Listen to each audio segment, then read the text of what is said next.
Welcome to The Whole Pack, where we challenge black and white thinking and holistic pet care and dive into the controversial topics everyone's thinking about but nobody's saying out loud. I'm Sunny Gandera. And I'm Melissa Sherman, and we are two holistic pet health practitioners here to prove that holistic care can include critical thinking, self-care, and yes, even Western medicine when needed. This is a judgment-free community we wish we'd had when we started our journey. Welcome back to the Whole Pack podcast. And today, Melissa and I are stepping into a conversation that, may be a little bit uncomfortable or weird, but we think here, of course, in our podcast that discomfort can be useful. And today we are talking about certifications in the holistic pet health space. So what does it actually mean, when somebody calls themselves certified? What did they study? And how long did they study? Were they tested? Did they complete practical work? And, more importantly, what are they truly qualified to do once the certificate is in their hands? And so this isn't an episode about belittling education or tearing down individual practitioners, because Melissa and I have both invested deeply in learning, both financially and time-wise, and we really believe in education, and as well as mentorship and practice, professional development, and taking our responsibilities seriously. But we also work in a space where the same professional title can be used by someone who completed a weekend class, right? And by someone who's and on the opposite side, someone who spent years studying anatomy, physiology, nutrition, behavior, herbs, ethics, whatever, right? So to the general public, those two people may look equally qualified. And that's where this conversation, I think, becomes important, because pet parents shouldn't have to become credentialing experts just to understand who's advising them about an animal they love, right? So Melissa, let's dive in. But before we go deeper, when you hear the word certified, what do you think the average pet parent assumes that word means? And what has it meant to you from, when you started up until now? That was a mouthful. Yeah.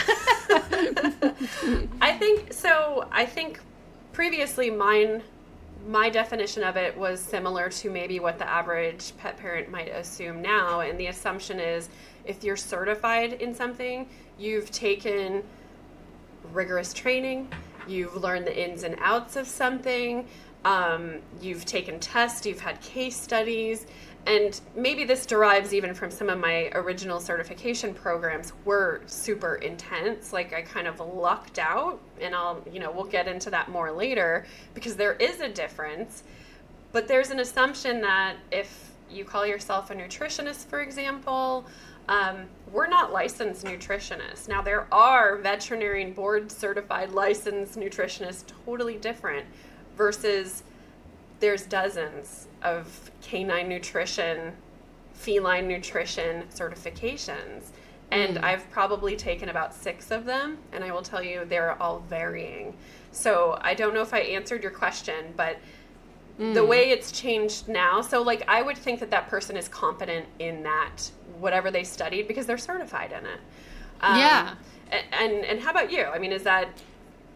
Yeah, I think that's exactly the problem, because most people hear certified and they mentally translate it maybe into something like licensed, right? Officially approved or clinically qualified, or somehow that is professionally regulated. But those words don't mean the same thing, right? So as I was mentioning in my intro, certificate may just mean someone attended a class, or that they passed an online quiz, or, it just may mean they also took, like maybe in your case, I know you have gone through, like you said, so many programs that you took hundreds of hours of advanced study and completed case assessments and passed examinations and things like that, and agreed to follow, which I also think is important, a code of ethics.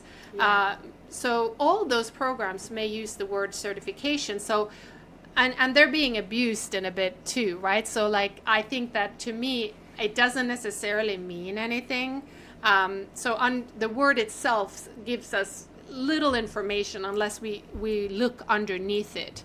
And I think that's, we want to know who created the program, what was taught, how the student was assessed, right? And what the certification, also very important, actually authorizes or prepares them to do, right? Right. And so really a certification is awarded from an organization or an individual, Right. that, you've completed their course. A lot of times it is just a certification of completion. It's not actually certifying a practitioner. So, and sometimes I think that's a little misleading to us as practitioners, because we're going to sign up for something thinking, I can do this now. I'm a certified practitioner. And then at the end of it, you're like, okay, maybe I'm really not. So it kind of feeds our imposter syndrome, right? Because it's almost like, well, what are we doing here? Because like you said, some of these courses are like weekend courses. And honestly, like some things I've taken, I think I've learned more from reading books than maybe that weekend course, right? Like it's a self-taught class. You have everything. There's no teacher. There's no one to ask the questions to. I mean, you might be able to email, but not always. And it's just kind of like, oh, now you can print this and hang it on your wall, which is nice. I mean, again, not to diminish anything, because please look at my website, look at all the certifications I have. In no way am I saying it's bad. It's just an accumulation of knowledge, but it's how we interpret that at the end and how we use it. I think that's important. Absolutely. No, well said. And I think that just have more critical questions to whoever, is certified, if you will. But let's get into the whole like certification versus licensing though, right? Yeah. Because those are two things, there's a difference, right? Because a license typically, comes through a governmental or regulatory system. And it established this type of like legal threshold for practicing within a defined profession. Right. And it also, I think also may create a formal complaint process, continuing education requirements, things like that, disciplinary procedures, and specific limitations on what someone may or may not do. And certifications, as you alluded to earlier, is usually voluntary and privately issued. It's like one person teaches and gives you the certification, right? That doesn't mean that it's meaningless. It's just, and we both have taken them. Some private certifications are extremely demanding and valuable, while others are maybe more superficial and introductory, right? Right. And the certification doesn't give you the legal claim to professional competence, where like licensing is board certified. You are held accountable. If you don't follow the rules and ethics of this license, you will be brought to, there's consequences, where a certification, there isn't anybody. There is no governing body. There's no regulation. And it's kind of up to the practitioner to practice integrity and really use that responsibility. Yeah, exactly. So I think also the language around limits of, is important as well in what we do, because I think some practitioners, they're scared that, naming their boundaries will somehow make them appear less knowledgeable. But I think that, and we talked about this before we got on, right, that the opposite is really true, because a person who understands the limits of their competence, they often inspire more trust than someone who claims to have an answer for every symptom, every disease, and every animal, right? We have seen those sometimes. And, the scope of practice, it's not a weakness. It's like one of the ways we protect animals. So, for instance, I might help, a client understand fresh food options, right? I'll evaluate the lifestyle they have and organize questions for their veterinarian, or creating some type of supportive wellness strategies within my training. But that doesn't mean I should represent myself as knowing as much as my veterinarian or independent, like diagnose a disease, right? So those lines should be clear. So whenever, we can talk about red flags and green flags too, but I think that the animal safety is more important than my desire to appear impressive. And, the certification, I mean, it's nice to have gone through the training, but it doesn't give me necessarily like, oh, I'm such an authoritative person. But licensing, you do have, like you said, more of an ethical requirement, and you're tied up to certain standards more so than certifications, if that makes sense to the listener. Yeah. So, I mean, my previous profession was, I was a licensed professional. I took rigorous testing.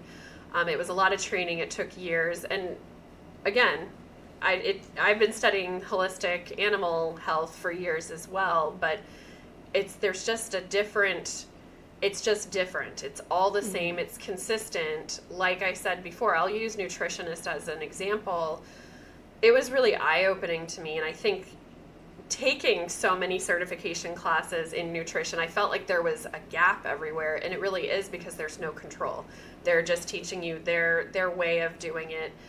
It was really eye-opening to me. Like, I just kept feeling like there was something missing, but at the end of it, we're not diagnosing, we're not prescribing. Like, we do have limitations, and it's about just working within your integrity to make decisions and not step outside that.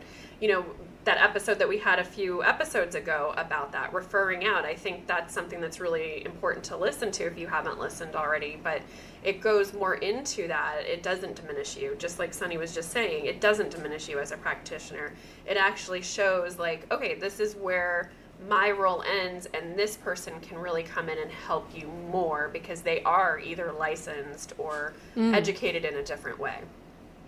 Yeah, absolutely. And I think that shows whoever is certified, if they can say that, it shows that they have an ethical, ethics, right? So I think that's become so important, that we have to carry that, and we have to think about the animal that we are helping, and not our ego and how much we should show off. And even though we took a course and we're very excited to show everyone what we learned, right? Right. But so, I mean, why do they certifications vary so much? How do we look beyond the title? Because we don't want to say, oh, certifications are crap. Because there's some, like we said before multiple times, there are some fantastic ones out there. So maybe for those who are listening, and are thinking about taking a certification of some sort, looking beyond that word, maybe look into a few things that can help you assess whether or not this is a good certification. Is what prerequisites are required? Can anyone sign up? Or do you need some sort of existing background in animal health? Or, what does the curriculum actually contain? And, where are you required to complete case studies? And, did the like you said, sometimes there's not even an instructor, which is kind of you kind of want that live training so you can ask questions, and should be some type of supervised practical work related to what you're learning, right? And so another thing is can you repeatedly take an online quiz until you get it right? So it's things like that. I think that and also about what we were mentioning too, what happens after graduation. Is there an offer to do continuing education? Does the certification expire? Those are just some of the things that I look at. What about you, Melissa? So it depends, I guess, what I'm looking at. So certification to me just tells me what somebody's learned or what I've learned. I look at it like that instead of it's telling me what I can do. So it doesn't tell me how I practice or how that person practices. And that said, I think, so if I'm looking more for health and, maybe herbalism or nutrition, I'm going to look to see if something is it has the race certification credentials, because that doesn't mean anything to us. We're not licensed. It does mean something to a veterinarian. It does mean that somebody's looking over that and saying, this does fit within our curriculum. This is good for, it's good enough for a veterinarian or a licensed vet tech to take. When the American Association of Veterinarian State Boards, what a mouthful, if they've signed off on it, they're saying that this falls within their guidelines. And to me, that says a lot. But, when we get into more metaphysical stuff, like animal communication, or, I'm taking an Akashic Record certification right now. And I'm going to be honest with you, I took it because I wanted to learn the information for the Akashic Records and how she does this, rather than I'm going to now change all my business cards, right? But it's The teacher, I've followed her for a long time. So like I look at stuff like that. Who wrote this class and where are they getting their information? So if you're trying to learn health stuff, to me it makes sense to look for someone that is either in physical therapy or they're a veterinarian. Whether they're conventional or holistic doesn't matter to me. It's what are they teaching? Where did this information come from? Or is this another practitioner sharing their journey, which is totally fine too, but it gives you a different caliber of information that you might be learning, and then the backing behind it as to where did they learn this and is it standardized there? And that might be what they're teaching you. Yeah, excellent points for sure.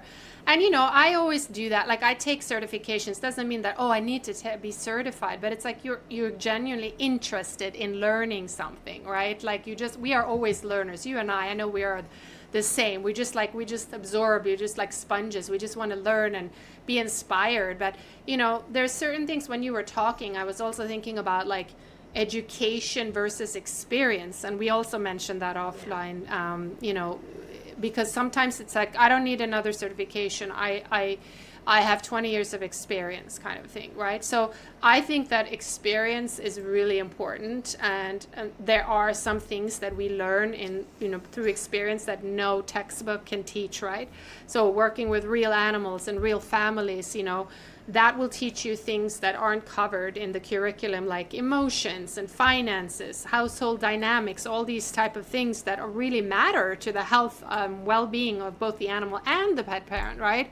And so, but also time only doesn't automatically create expertise, because you do need to confer with others who have, maybe different experiences and education than you, right? So someone can spend, say, 10 years reviewing their work and seeking feedback and correcting mistakes, while someone others can be doing the same thing for 10 years and never question it. So then that's the experience, then that's different, right? So, I think that, I don't know what you think about experience, but I think that it becomes valuable when we are reflective, right? Like we asking questions. What has changed? What didn't change?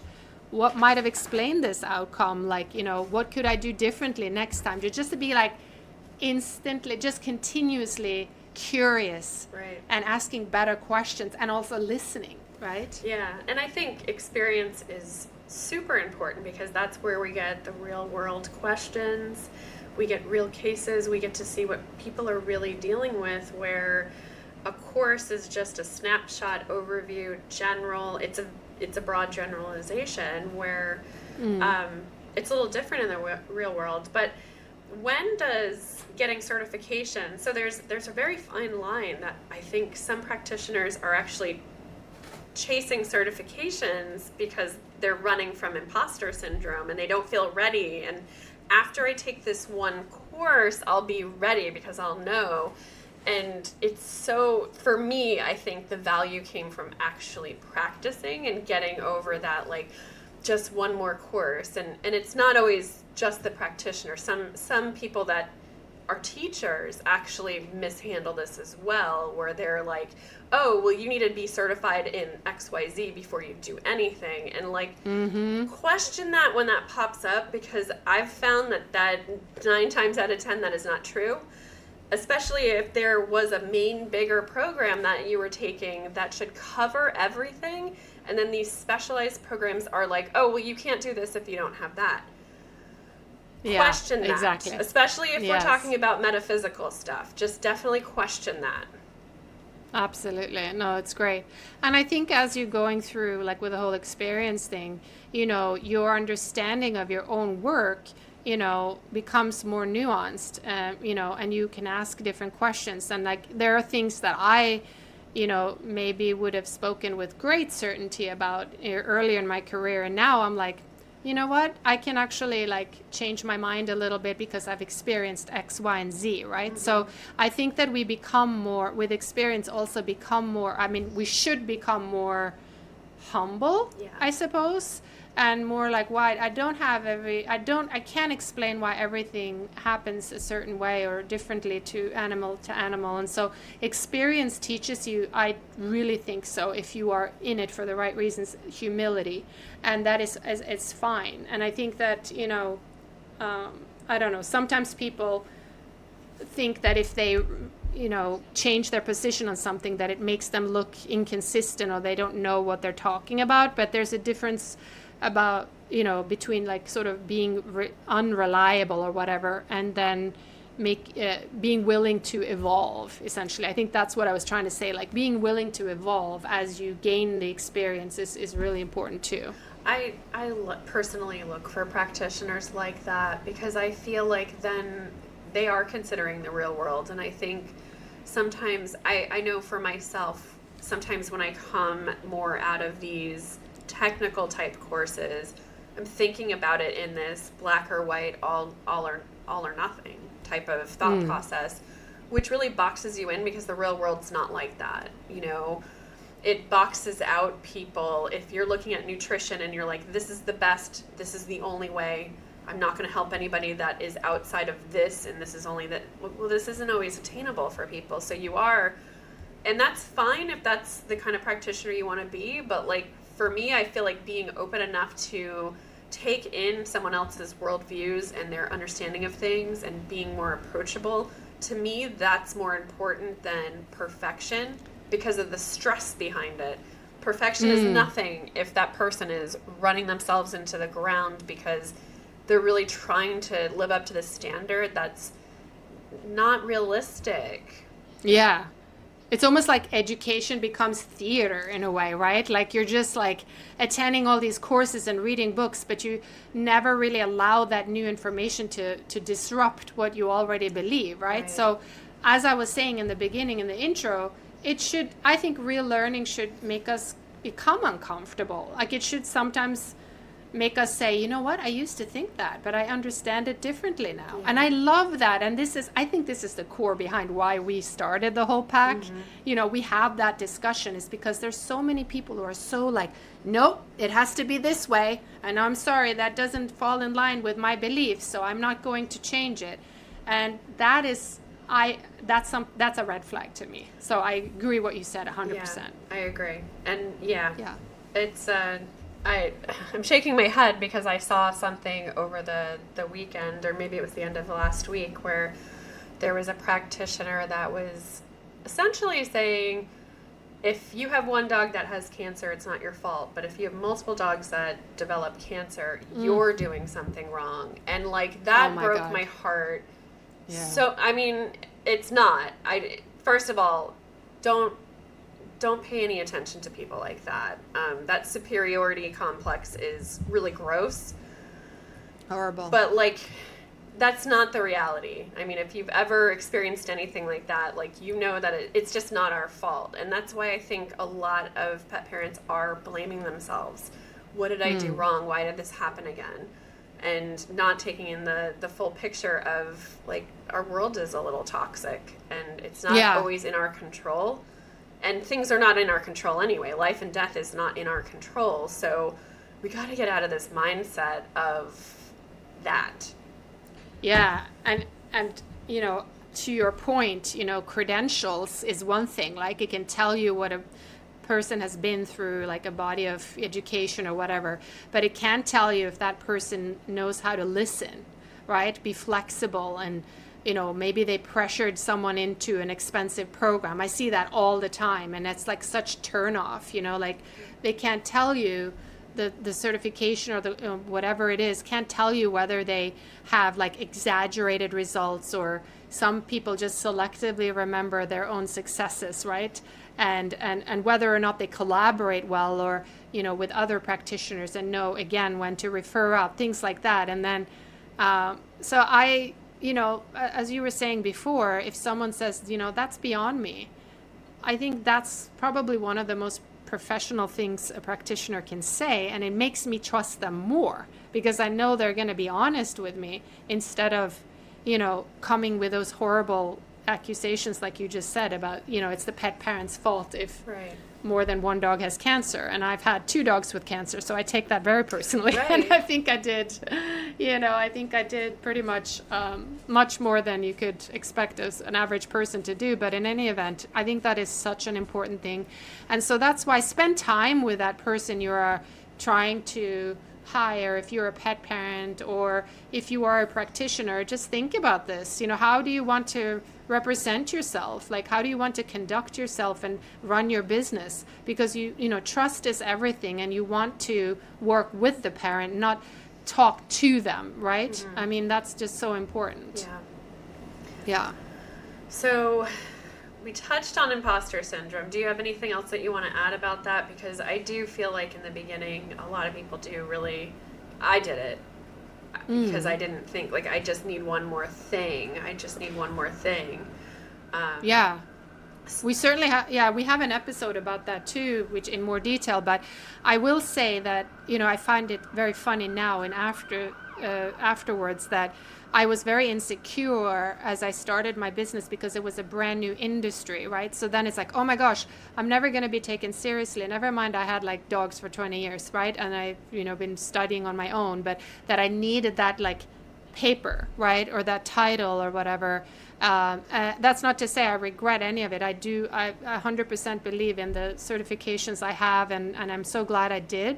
But I do want to caution against thinking that you need every certification under your belt to practice, because I think the most important thing you can do, and what I feel pet parents are needing, is someone that listens, someone that has time to spend with them.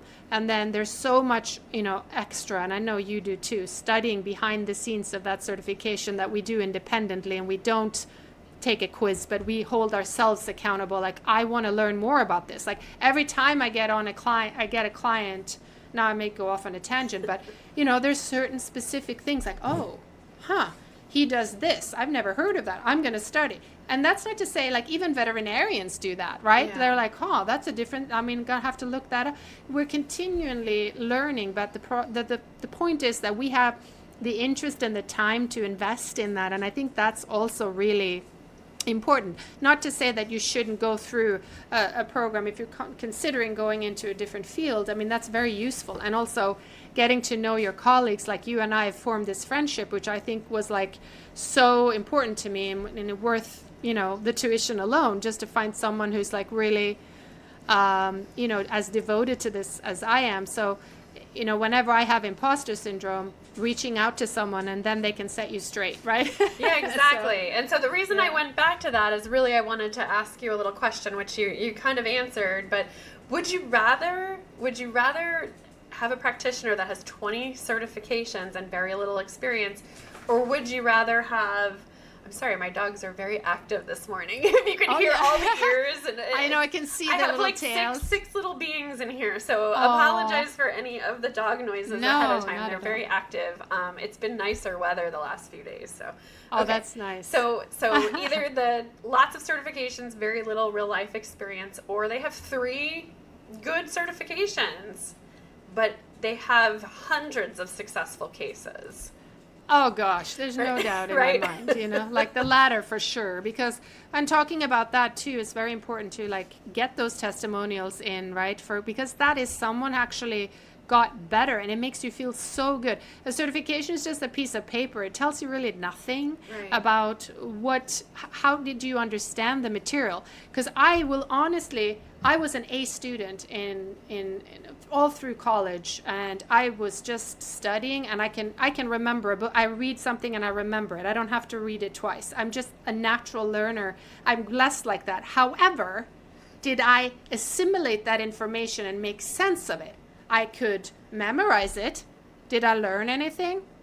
Probably not. 80% of the time of what I learned in college, I don't even remember what I took in college, but I got A's all around.